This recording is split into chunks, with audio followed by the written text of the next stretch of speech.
The Senate confirmed Robert F. Kennedy Jr. today as President Trump's Secretary of Health and Human Services in a 52-48 vote, with only one Republican opposing it, and all Democrats also joining that Republican in trying to tank the confirmation. The 71-year-old environmental lawyer will now oversee one of the largest health agencies in the U.S. with an annual budget of roughly $1.7 trillion. This is despite longstanding concerns about his advocacy on the safety and efficacy of vaccines, which were cited by members of both parties during his confirmation fight. He founded Children's Health Defense and faced heated scrutiny during his confirmation hearings for many books, writings, and interviews he had given on the subject of vaccinations. Critics had highlighted those, especially his comments on polio and measles vaccines. Yet key Republican senators in the days coming up to the final vote threw their weight behind him, including Senator Susan Collins, Senator Lisa Murkowski, and Senator Bill Cassidy,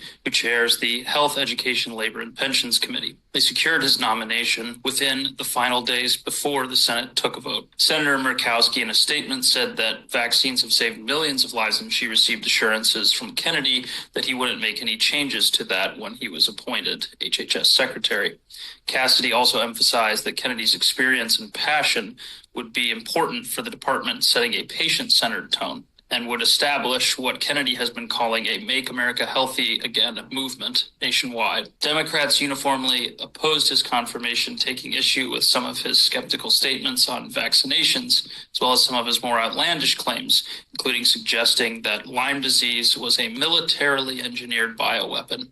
He walked back many of those statements during his confirmation fight. Kennedy mostly stuck to the script in the confirmation hearings, asserting that his focus, if he was confirmed, would be on addressing America's chronic disease epidemic and reforming a system that many believe is in desperate need of change. His confirmation marks a pivotal moment as the Trump administration seeks to overhaul public health policy. Kennedy's tenure expected to bring a renewed emphasis on consumer advocacy and evidence-based decision-making within the nation's health bureaucracy.